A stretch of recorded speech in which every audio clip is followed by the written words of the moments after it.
हम अपनी जान के दुश्मन को अपनी जान कहते हैं। हम अपनी जान के दुश्मन को अपनी जान कहते हैं। मोहब्बत से बनी इस मिट्टी को हिंदुस्तान कहते हैं। हिंदुस्तान कहते हैं। जो दुनिया में सुनाई दे उसे कहते हैं खामोशी। जो आँखों में दिखाई दे उसे तूफान कहते हैं। जो आँखों में दिखाई दे उसे तूफान कहते हैं। जो ये दीवारों का सुराख है साहब, जो ये दीवारों का सुराख है, चाइना अमेरिका पाकिस्तान साजिशों का हिस्सा है, मगर हम इसे अपने घर का रोशनदान कहते हैं। घर का रोशनदान कहते हैं। मैं रूपा चौधरी देशभक्ति राष्ट्र निर्माण के उपलक्ष्य में आप सभी के साथ अपने कुछ विचार साझा करना चाहूँगी। आज़ादी का असली मतलब वही समझ सकता है जिसने कभी गुलामी की हो। हम सौभाग्यशाली है कि हमने स्वतंत्र भारत में जन्म लिया। यूँ तो आज़ादी की लौ 1857 में ही जल चुकी थी, जो वैशाल बनकर 1947 में हमारे देश को आज़ाद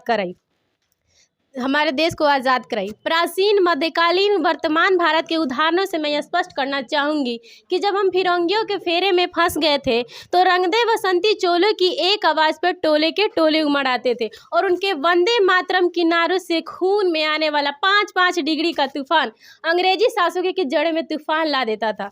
लोग मर जाते थे, मिट जाते थे, फांसी चढ़ जाते थे, तो वो भी अपनी देशभक्ति साबित कर रहे होते थे, क्योंकि उस दौर की देशभक्ति की कसौटी थी। उसके बाद 62, 65, 71 के युद्ध में अपना सुहाग गवा देने वाली औरत, जब घर के हालात ये हो जाया करते थे कि प्यार भी भरपूर गया, मांग का सिंदूर गया, प्यार भी भरपूर गया, मांग का सिंदूर गया, नन्हे नौनिहालों की लंगोटियाँ चली गई, छोटी छोटी बेटियों की चोटियाँ चली गई, और आपके लिए तो एक आदमी मरा है साहब, किंतु मेरे घर की तो रोटियाँ चली गई, मेरे घर की तो रोटियाँ चली गई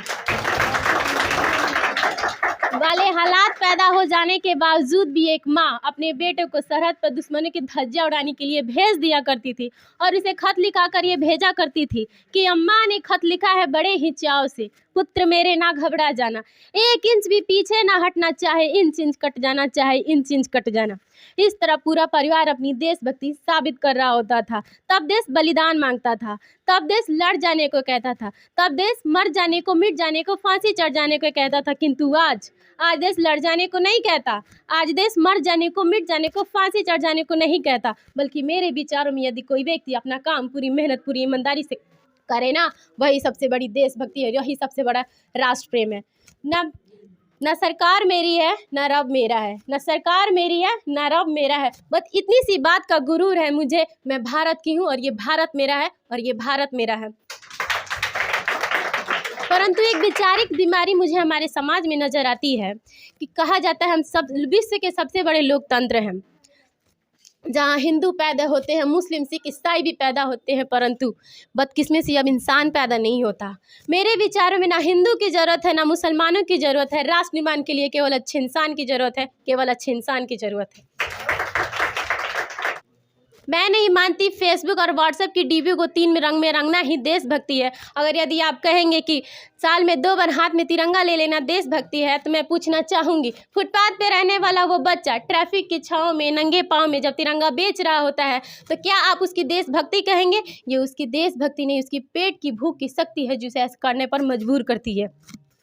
क्योंकि न मस्जिद को जानते हैं न शिवालयों को जानते हैं, न मस्जिद को जानते हैं न शिवालयों को जानते हैं। जो पेट के भूखे होते हैं ना, वो सिर्फ भोजन के निवालों को जानते हैं, सिर्फ भोजन के निवालों को जानते हैं। अपना परिवार, अपना समाज, अपने राष्ट्र के लिए समर्पण का भाव है देशभक्ति, और हर उस देशद्रोही के जीवन में आने वाला तूफान है हमारी सच्ची देशभक्ति, ताकि हर देशद्रोही ये समझ सके, अगर तू परिंदा है तो ये आसमान तेरा है, अगर तू दरिंदा है तो ये शमशान तेरा है। भाईचारे से रहना है तो रह इस जमी पे, वरना ये कब्र भी तेरी और ये कब्रिस्तान भी तेरा है और ये कब्रिस्तान भी तेरा है। लेकिन एक देशद्रोही से ज़्यादा देशभक्ति का बहाव तब होता है जब एक बेटा अपने बूढ़े माँ बाप को वृद्धाश्रम की चौखट पे छोड़ आता है।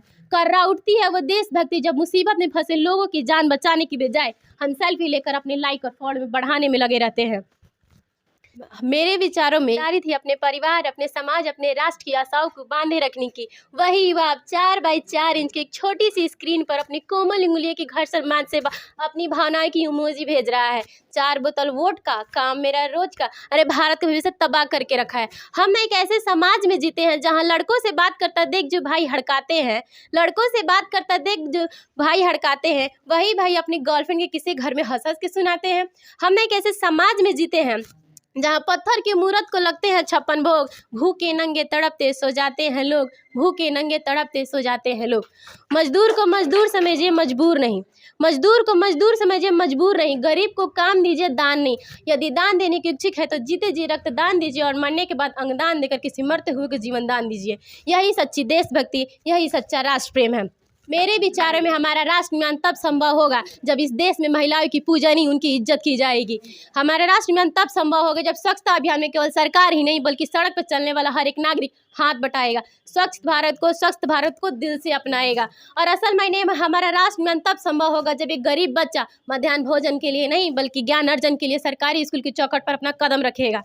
और हमारा राष्ट्र निर्माण तब तक संभव नहीं होगा जब तक एक नागरिक नैतिक रूप से सटीक, चारित्रिक रूप से भ्रष्ट, मानसिक रूप से देवालय, धार्मिक रूप से अंधा, राजनीतिक रूप से गंदा, शैक्षिक मान्य मूल्य आंकड़ों में चिन्ह सिन्ह पैपंद मई अखंड भारत को खंड खंड करता रहेगा, तब तक हमारा राष्ट्र निर्माण संभव नहीं होगा। और मैं सैल्यूट करना चाहूँगी सरहद पर खड़े दिन रात हमारी रक्षा के लिए इस देश के जवान को, इस देश की पुलिस प्रशासन और किसान को, और हर उस व्यक्ति को जो अपना काम पूरी मेहनत, पूरी ईमानदारी, पूरी लगन से करता है।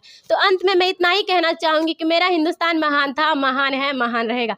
मेरा हिंदुस्तान महान था, महान है, महान रहेगा। होगा हौसला दिलों में बुलंद तो एक दिन पाकिस्तान भी जय हिंद कहेगा। जय हिंद। बाबू, आप अपने बातों को बहुत ही अच्छे तरह से रखी, साथ ही आप वैसे वैसे चीज़ों को देश के सामने रखी हैं जिसको अभी हमारे समाज में रखना और साथ ही उस समस्या को हमारे समाज से दूर करना बहुत ही ज़रूरी है।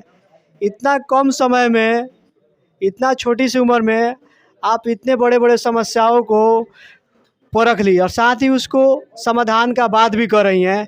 यही सब सोच आपको एक अधिकारी बनाएगा।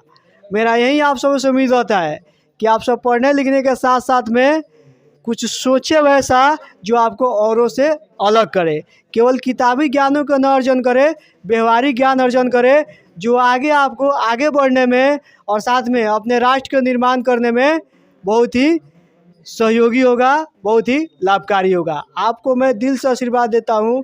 यदि आप अपने अंदर ऐसा ही भावना को रखती हैं तो आपका ज़रूर सपना पूरा होगा, आप ज़रूर अधिकारी बनिएगा। Very good.